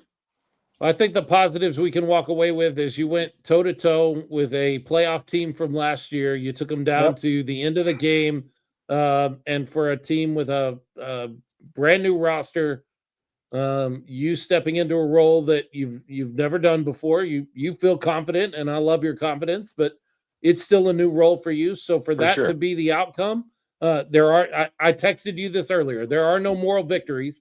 But No. I feel good about where we're at. Like I feel good that I do was our too. first time. We didn't go out and get run off the field. We didn't go. We came out and competed. We just came up short. And Yes, there's sir. things to work on, and that's good. That gives us. I love what you said about if we come back and we win that thing in the last few minutes, all of a sudden a win papers over some of the things that we need to fix. It's so real. Because hey, we won, so it doesn't really matter. Right. It does matter. And now it matters because it was a loss, and fixing those things will mean we'll turn that L into a W. I love that. I love that mentality. Yes, sir. Well, I appreciate And y'all I'll so end much it for everything. with a quote, a real quick quote that says, "You can learn two things from every situation: what to do and what not to do." And I think you will learn something what to do and what not to do after this game. Absolutely. That's the goal. That's what I say we're taking from it. A lot of good teaching tape out there. Situational football. We try to imitate situations in the practice, right? We're the more you see things, the better off you'll be. But the last minute of the first half, I thought we orchestrated well. We went down there, scored with 5 seconds left in the game. I mean, in the half, just as you would draw it up. Then at the end of the game, we get kind of a weird situation, 20 something seconds or whatever it was. We make a push for it and just whatever it may be, clock this, clock that. I do wish we had we're on it a little better with that. But, you know, um, we had a chance. We had a drop pass on the 1/2 yard line right there, a very uncharacteristic one, and it's like we call a timeout right there with 3 seconds with that. If that's a completion, it's a whole different outlook. With the game on the line from the 1/2 yard line and a game on the line from the 15. So a lot of good teaching tape though, and I like I say, just we go on about it for days, but we'll be better. Sure. We appreciate you so much. Thank y'all for y'all support. Thank you for your honesty. We're going to continue to grow. I promise you we will. And like I say, put a product that the city of San Antonio and the fan base is proud of. So thank y'all so much. Guns Appreciate you, up. Coach. Thank you, Have a Coach great Vane. night. Thank Guns up. you. Guns up. Have a good night, y'all. You too. I love that guy. I'm really getting to feel like that was exactly the good call move. we needed to make in the offseason. It was a good move. Mhm. I'm proud that he's our coach. I asked him a question. I did not want to draw him into a debate about a person I want to talk about here in a few minutes. But I asked him that question about being an ambassador for his city, for his brand, for his team, for a specific reason. And I'll just roll right into it. And I didn't want to drag him into it because he's going to encounter this guy pretty soon. The next team we play, Leo, we go out to Desert Diamond Arena and we play the Arizona Rattlers. They are coached by Kevin Guy. Leo, Kevin Guy got knocked out of the playoffs last year on a questionable call. I'll give him the benefit of the doubt. It was a questionable referee call that cost them the game. He went on a profanity-laced tirade and promised consequences. There will be consequences, is how he said that at the end. There have been changes No on the soup league for level, you. including the head of officiating. There were changes in the offseason. Now, was that Coach Guy? I don't know. But there were changes. Coach Guy coached his team this week for their season opener, and they won. Congratulations, Arizona Rattlers and Coach Guy. They beat the San Diego Strike Force 49-27. Good for him. Anytime you win, that's good.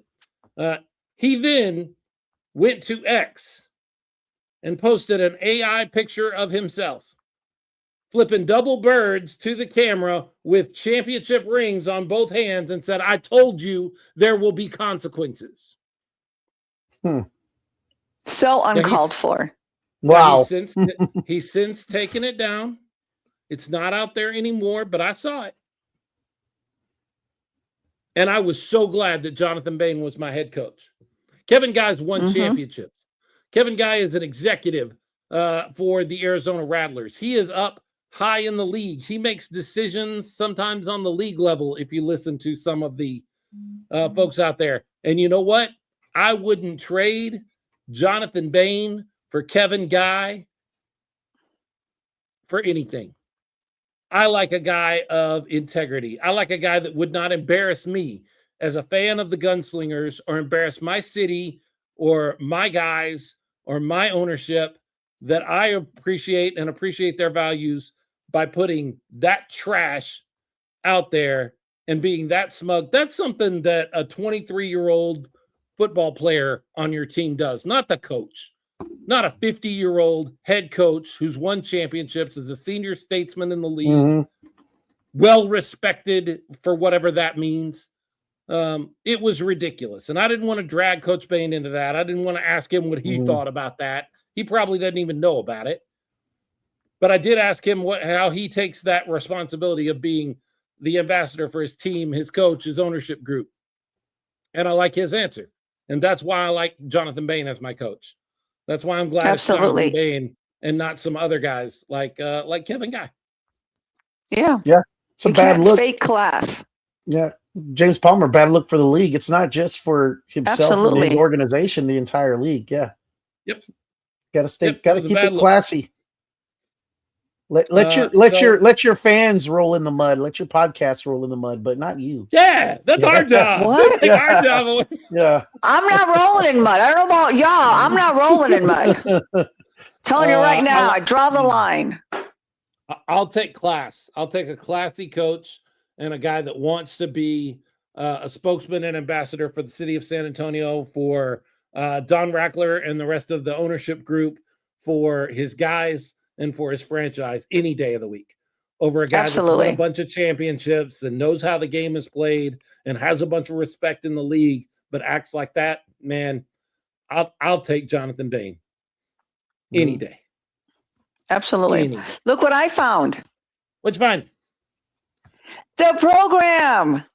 Them things are expensive. Hold on to that. I know. I'm holding on to it. It's going in my closet underneath the secret door. But one thing I was looking through, we forgot, or did we talk about the new mascot? No, we were going to get to that, but we can talk to it now. Real quickly, I want to point out. Nolan says, "I promise, I didn't mean to upset Coach. I call it as I see it, especially the teams I love." I think what you called out, you said it was an effort thing. Lack of effort thing, yeah. I think he was just clarifying that it was execution, which could be the same thing or could be different. I think it's a semantic thing that he just wanted to make sure it was execution, not necessarily effort. They were out there giving it at their all. They just weren't connecting the way that they need to. So that's the case. Sounds like a coach. Let's talk about Deputy Duke, your new mascot. There's his picture. San Antonio Gunslingers. Let me get you a better picture, because there's a better picture of him. Well, what did y'all think of? Because we were waiting from last year for him. Look, you see the picture? Yep. Yeah. What does that write-up say about him? Oh Lord, now you got to put on my glasses. He's out there taking pictures with fans. Yeah. Straight from the open range and into the heart of Gunslinger Nation, Deputy Duke is the newest member of the San Antonio Gunslingers. Known for his bold presence, loyal spirit, and larger-than-life personality, Duke has spent years roaming the frontier before answering the call to bring his energy to the field.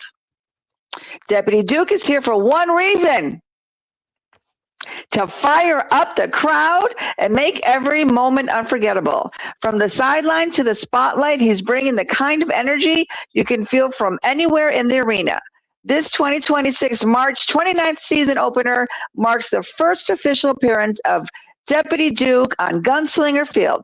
Make sure to snag a picture with him on the field after the game. Guns up. So there he is. Nice. Hey, I like No, I that think it's Gunslinger great. field. Huh? Yeah. I like that Gunslinger field. I never heard them name the field before, the Gunslinger field. So that's I like Yeah. that. Just commenting on that, but yeah, nice to have a mascot again. Back in the day, it was Power, Sergeant Power or something. Sheriff Sheriff Power was Power. there for a little while. Sheriff Yeah, Power, I back didn't in the like him so day. much.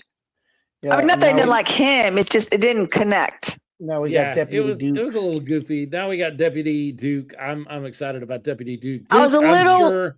the horse, but you made up a good point, Philip. You want to talk about that? Because I was like, why a horse? I would have liked a gunslinger, but talk about your point.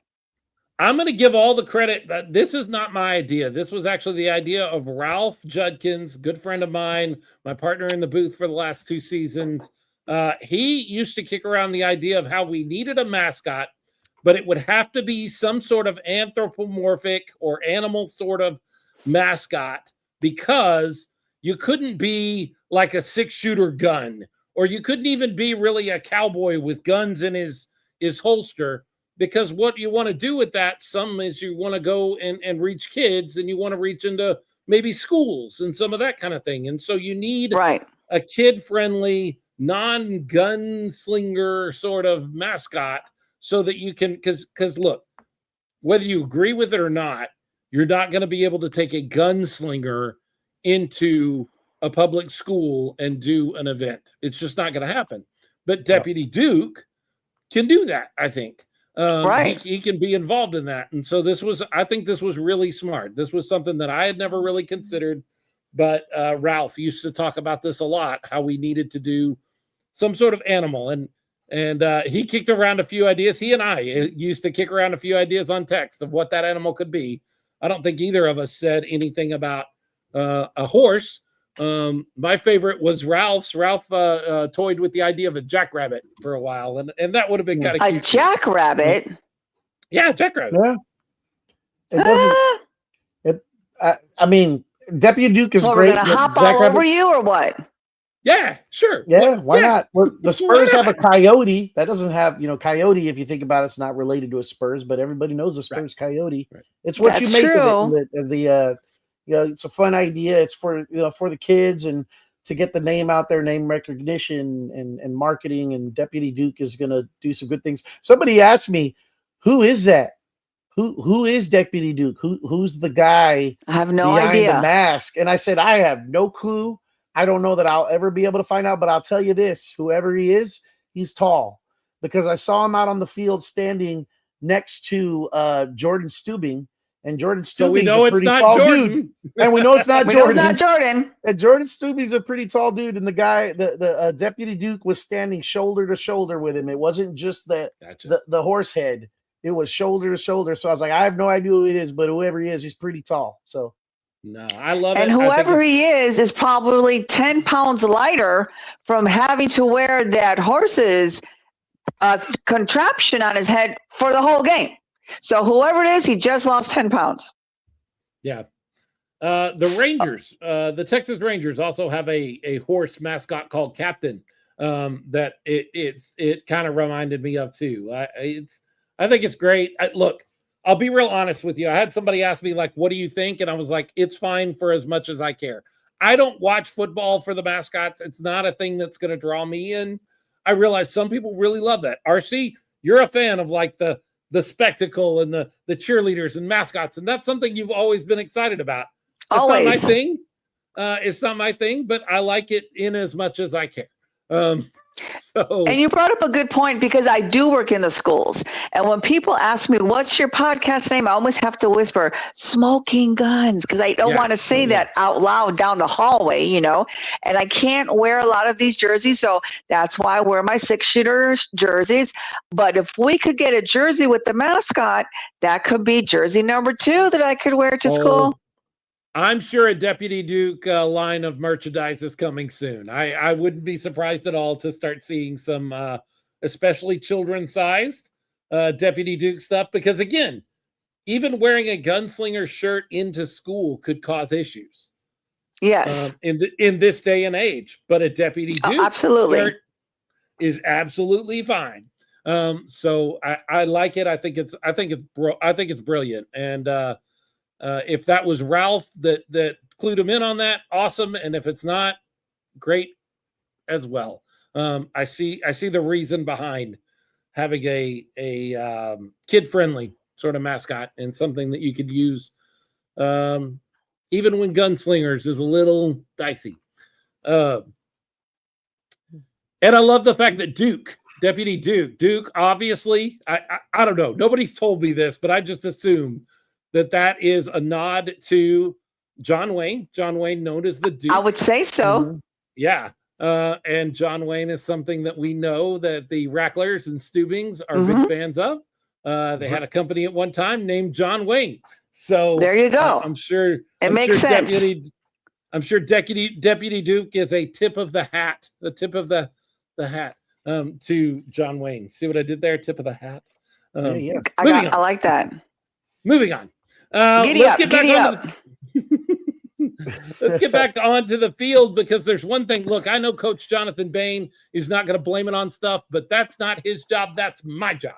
My job is to blame it on other things that weren't our execution or our effort. And I've got something I want to blame this on. I called this episode today that we were living on Tulsa time. That is a reference to an old 1980s country song, actually in the late 1970s country song by Don Williams, Tulsa Time. If you know it, you know it. And if you don't know it, I'm sad for you, because it's a really good song. But we were living on Can you Tulsa play a time. snippet of it? If you're going to tease us, play a snippet. It's all over the internet. You can go listen to any song you want, and I won't get copyright strike for you going and listen to it on your own. All right. I went through the last minute of the game once we had the call that we were talking about a little earlier, Leo, that phantom foot that moves and causes a fourth down. That happens with 55 seconds left in the game. I went through and I marked down when referees waved their hands over the head. What does this mean, Leo? I mean, stop the clock. Means stop the clock. When they do that, the clock operator is supposed to do what? Stop the freaking clock. Stop the clock. Stop the clock. I added up the times as best as I could tell over video, so this may not be 100% accurate. That's why I'm not going to go through each of these one by one. There are 23 seconds of the last 55 seconds that ticked off the clock that should have been available. With 23 more seconds in that game, Leo, how many more shots is that at the end zone? Oh, man, at 3, 4? I mean, at least 3. Yeah. At least three or four more shots at the end zone. Do you think we get in the end zone if we have 3 or 4 more shots, Leo? I think so. I do. I believe. I do too. So here's the deal. I'm not mad, because there's no point in being mad. I just want to fix it. So somebody get with the clock operator at Freeman, and the next time we play a game, just have them be hyper aware of the situation in the last minute of the half. And if it is beneficial for us to be on the clock, hey, how about this? Even if it's not beneficial for us to be on the clock, let's preserve the clock and keep a eagle eye on the referee when they do this, and stop the clock. Yes, stop it. And if you let it run, set it back. Now, the officials should notice that the time is wrong and they should fix it. They didn't, and that's a whole different deal. But and Greg Nelson says maybe the clock operator needs a spotter. Maybe. I don't know. But let's fix it. Because 23 seconds of 55 game seconds is all that was left, Leo. Yeah. And 23 of those, that is nearly half. Yeah, it's a lot more of that time ticked off. And James Palmer is asking, is the clock operator a league or someone the team hires? I believe the team is responsible for that. I'm almost certain that's the team that hires and employs the it may even be the venue, but it's not the league. I'm almost certain it's not the league. Maybe it is. Now that I think about it, high school football, often they send up a timing official that runs the clock in the booth. I've sat next to many timing officials in high school bulletin or high school press boxes. So maybe they do send somebody. In any case, find out. We'll find out. The clock operator hurt us. And Jonathan Bain's not going to blame it on that. And his players aren't going to blame it on that. And they shouldn't. We can, though. But I'm going to. That's what I'm going to do. It. And in the program, it has a list of the referees. Yeah. So just in case anyone wants to know who they were, because who did you think, who was in front of us, Leo? Do you remember? I don't. It's the guy that's always there. I don't think they have their last names. Do they have their last names? Because it's Thornton, McDaniel, Page, Smith, and Fincher. Fincher? None of them. I don't remember any of those names. Nah, I don't either. Yeah, I'm not certain. I've seen him many times before. Yeah, 512. That's the number, but it doesn't have a last name. But his official jersey has the number 512 on it. Well, it doesn't have 512 in the book. He's done many games. But I'll ask him what his name is next time. All right. I'm sure he'll be willing to give you that information just right out of his. He's going to say, my name is Philip Havenmacher. Say, hey, ref, we do a podcast, and everybody that watches our podcast really thinks you suck. To know. They want a name. They want a name to put. They need a name. James Palmer says his name is Timu. Hey, it is what it is. Even with the referees, even with the clock operator, even with slippery footballs, with all those things, we were within a touchdown of beating a playoff team. Brand new offense, 16 players that had never played the indoor game before, a first-time head coach. Hey, I'm okay. I'd much rather win, but I'm perfectly okay with learning what I learned about our San Antonio Gunslingers. I think we're in a good place. I do too. And we get a bye week now, and then we've got a real rough go because we got to go to Arizona and take on just a good team in their building with a clock operator that's not going to make their head coach mad because he'll flick them off. Or send them a tweet with flicking them off. Double. How long is that drive? Is anybody going? I'm not. That's about a 14-hour drive if I'm not mistaken. Oh Lord. Yeah. I guess not. I still want to do a road trip. I just don't know which game I want to go to. Well, the closest one would be good. Tulsa's your closest one. All right. But Vegas sounds like so much fun. Sure it does. Greg says let's all go to Vegas in June. We were talking about that. Do it. Yeah, Lolis and I are looking into it for sure. Sounds like a good time. That's gonna. Yeah. I found out, I've mentioned a couple of times on this show that I will be moving to North Texas in July. I found out where I'm moving to, and I did the math. I am actually going to be closer to Tulsa than I am to San Antonio, but that don't mean a thing. You're going to start a Tulsa Oilers podcast? I am not going to do that, sir. You're not? I am not going to do that. Oklahoma, are you kidding me? I try to avoid that place as much as I can. I'm going to be an hour from the border, but I'm not going to Oklahoma unless I have to. Promise. They do have gambling over there. Just saying. Yeah. In the casinos. They sure do. There's something. But you know what? Fun. I'm going to be about an hour from Louisiana, and they got gambling there too. So there you go. If I want to win-win. Go to Louisiana. That's something fun that I observed at the game that I forgot to mention. That was different. And with Jordan Stubing here, he said he wears many hats. I think this is actually one of the hats that he wears. Somebody has calibrated those t-shirt cannons to a next level cannon, because that the 6-shooter 6-pack when the 6 shooters were coming out and they're shooting off and then they come out in the field. I mean, I saw several of them going way up into the upper deck, and I even saw one hit the ceiling of the Freeman Coliseum before bouncing down, and at high velocity, not barely, but high velocity, hitting the ceiling and then bouncing down into the upper deck, way up in the rafters. And I was like, holy moly, those things are those things are really strong. Those potent cannons, the t-shirt cannons. So somebody's been playing with those and working with those, and there's a lot of shirts getting up even to the upper decks for the fans up there. That was kind of cool. I saw one go to the AT&T Center. Jordan says, I had them professionally calibrated and repaired by a paintball expert. Thanks for noticing. Wow. I noticed several. I think others noticed too. Very nice. An incredible experience. Not the game on the field we wanted to have, although, you know, I just don't walk away from this loss going, we're not good. I don't think that's the case. I think there's... Not at all. Yeah.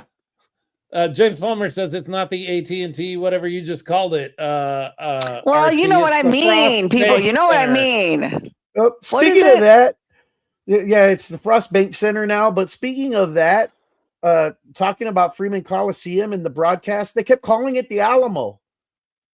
They say we have action at the Alamo, and I'm like, it's not. You're not in the Alamo, dude. It's not even called anything Alamo. It's Freeman Coliseum. You could say the Alamo City, and it would be okay. But he just kept saying we're at the Alamo, and I'm like, no, you're not. My favorite broadcaster gaffe of the whole game happened right near the beginning, and I want to preface this by saying I think overall they did a great job. Oh yeah. I thought they were really solid. I am a nitpicker of all nitpickers. One of the big nits I was picking was at the end of the half when we were driving. We used a couple of timeouts when it was perfectly reasonable to use timeouts to preserve the clock so that we could score, but still have, you know, the minimum amount of time on the clock. And they kept saying, San Antonio has to burn another timeout. It's not burning a timeout if you're using it at the right time. It is using a timeout. That's just a little semantic nitpick that I was doing. But my favorite broadcaster gaffe from this game was when the play-by-play guy starts as Tulsa takes the field for the first time. He starts giving the full rundown about the San Antonio Gunslingers quarterback decision and Fred Payton Jr. and all the things he's going to do and all of his whole resume. And now we get a chance to see him. And his color guy goes, well, we will when the San Antonio Gunslingers take the field. But right now it's Edwards playing. It's TJ Edwards. Yeah, I thought you were going to go with the other one though, where the color analyst was saying that we should punt, and he was saying, "I disagree with this. I disagree with this decision by Coach Bain. I would be punting here," and I'm like, "There's no punting." So there's no fair, punting in this game. If you kick a field goal from anywhere on the field and you make it out of the thing, it's basically like a punt. Whether they catch it and they return it or you kick it out of the field and they get it on the 5-yard line, it is kind of we don't call it a punt, but it is basically a punt in everything but name. I'll tell you a funny story. I'm sitting there watching the game. We had Caleb's birthday party yesterday, so I had to watch it on delay. And I'm sitting there watching the game and I've got the volume down, you know, just enough that I can hear it, but the family is doing other things. And at one point, we knocked a pass down right as it got to the receiver. Our guy, I think it was Christoph Page, reaches out and knocks the pass down. And I go, wow, good defense there. Yeah. I said, wow, good defense there. That was great.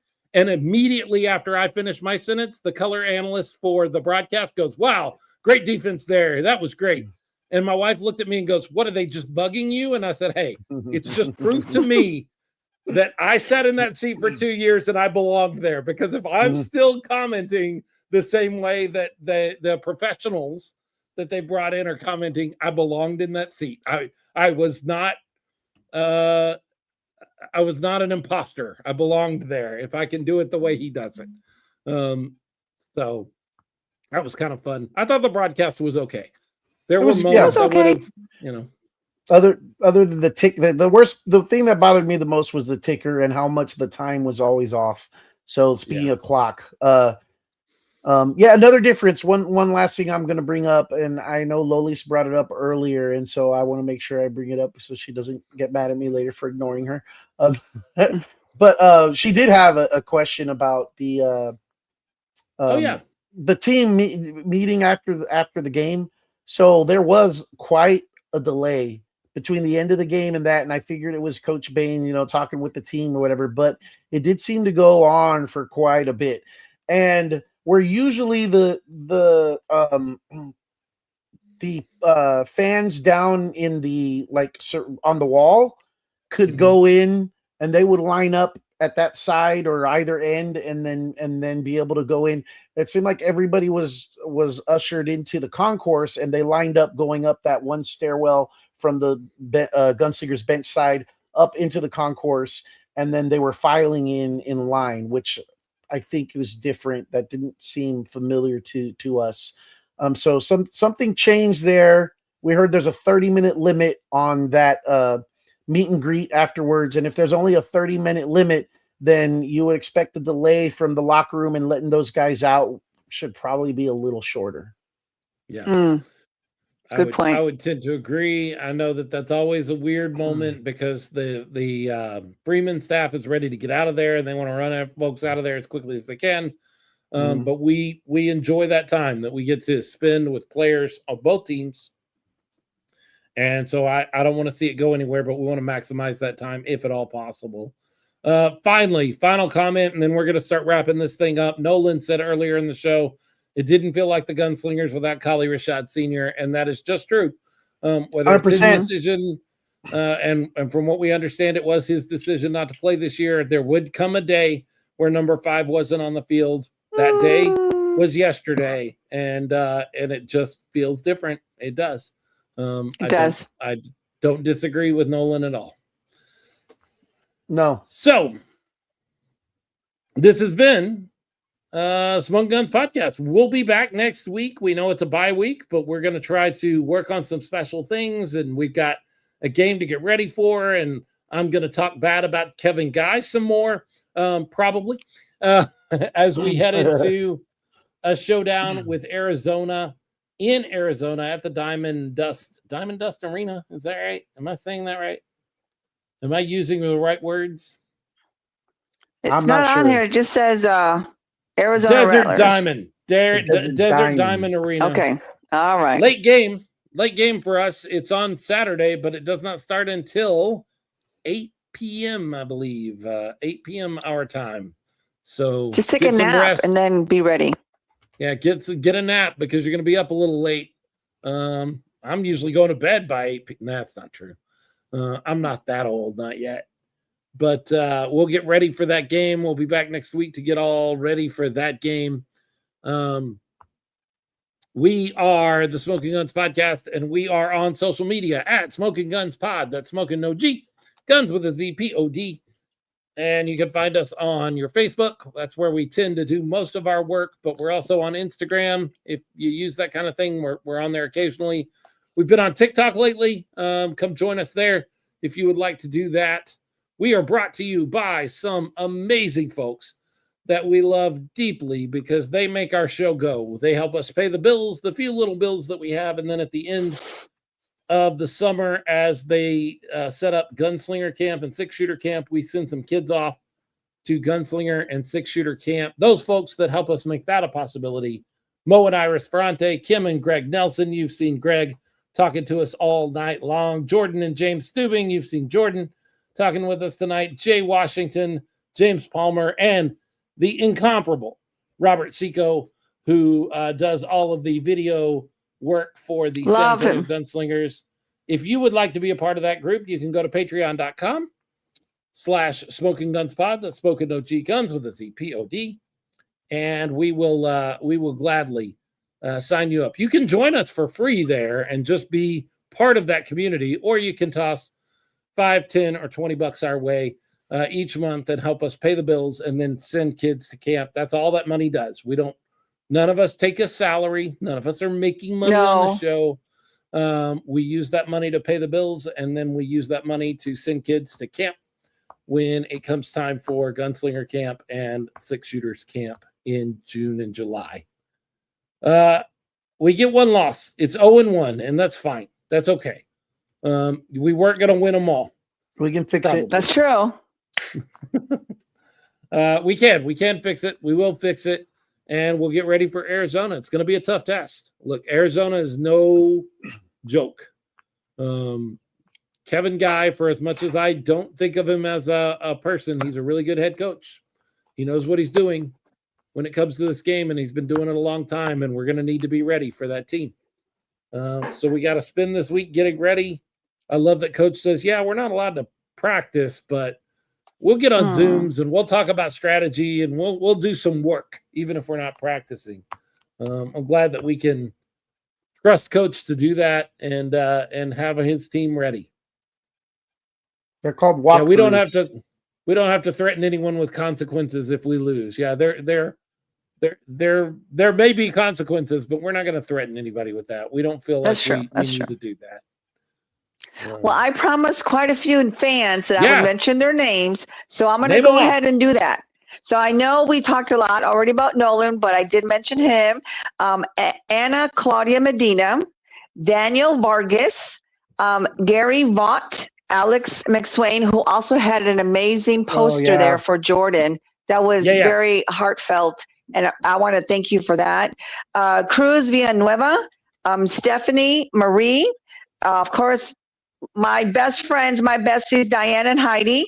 Valerie was there with the Masked Man. He was great. We know him by Rick. Derek, Miss Palmer, Jessica Palmer, Greg and Kim, we talked about them. April, I think her last name is Trofet. My cousin Robert Duran, Sanjay, and Sabrina Davis. And I think that's about it. So thank you so much for taking the time to listen to our podcast. Please give us 5 stars if you like it. Share, post your pictures on our Instagram. You can tag us. You can always tag me. We just want to get more butts in the seats. Can I say that? We need more butts in the seats. Bring a friend. We got Mother's Day coming up. That might be a good gift. Bring her to the football game. Father's Day coming up. Great idea for a football game. Graduation coming up. Great idea for a football game. So let's see some more people. Let's really support this team. These are young players, maybe some veteran players, but they're all giving their 100%, and we need to do the same. Absolutely. Yep. Lolis also mentions Steve Cantu and Stephanie.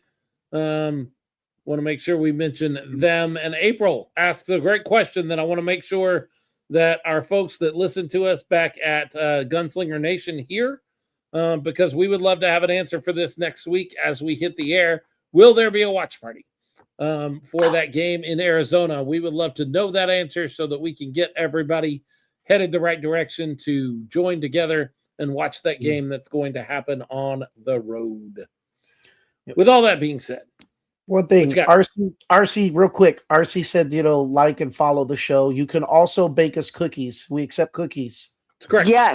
Yes. Or burgers. I mean, we were taught. Or you can make me a hat. Earlier. I would love to have our shoes. With all that being said, With all that being said, if you're looking for the best indoor football experience, you won't find it in Tulsa. You're not going to find it in Jacksonville, not over there in Arizona, not Prescott Valley, not Desert Diamond Arena. The best indoor football experience. You only need to look one place. The 210 has got something to say.